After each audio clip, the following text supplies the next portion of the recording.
Welcome back, students. So today let us learn the registration process that is there in India for GST. Okay. So why is it mandatory for a business to register under GST? So the benefit that they get with registration is, first thing, they can claim the input tax credit. So what is input tax credit?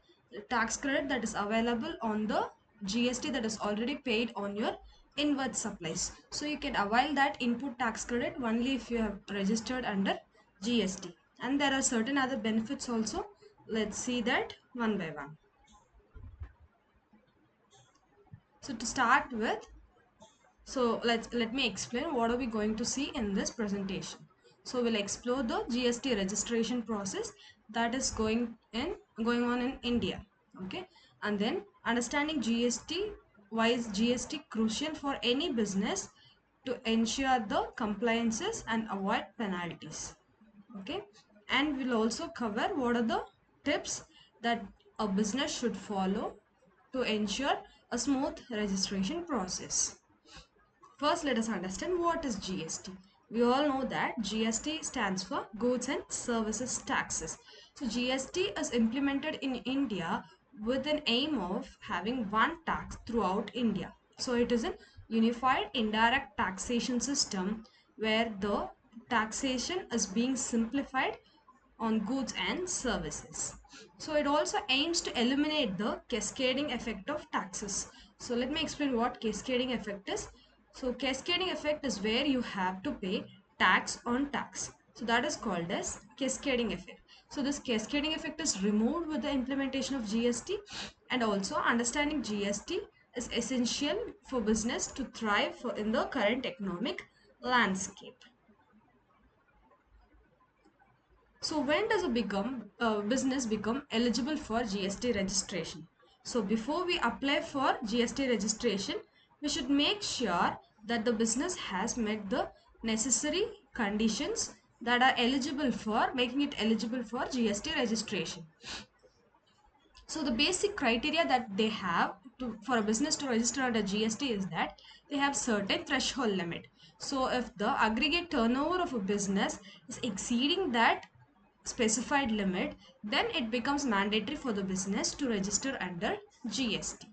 So if a business with with a turnover above a specified limit, and if it is into interstate supplies, so interstate supply is nothing but where a supplier from particular state is supplying goods and services to the uh, client from the other state, so that is called as interstate supply, and those involved in the e-commerce, so it is mandatory for them to register under GST.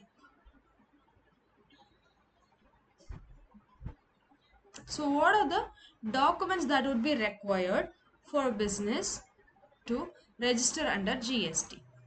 So to complete the GST registration process, the business should have the following documents. These are basic necessary documents that a business should have to register under GST. First thing is they should have their PAN card, that is permanent account number. So a business should get that PAN card and the business proof that the business is situated in that particular location. Okay, it might be the rental lease or any of the receipt that is acting as evidence for the business that it is there, and the identity proof of the authorized signatory. So proper documentation is vital to ensure a smooth registration process and to avoid any delays or rejection in the GST registration. Next, let's move on to the steps that are there in GST registration process. So the GST registration would be done in online mode. So how do we register? We'll register the business in GST portal. Okay, that GST portal the GST portal is www.gst.gov.in. So when we get into that portal, we can upload our documents and file the application. So after filing the application, after verification process and all, we'll get the GST IN number, that is GST identification number.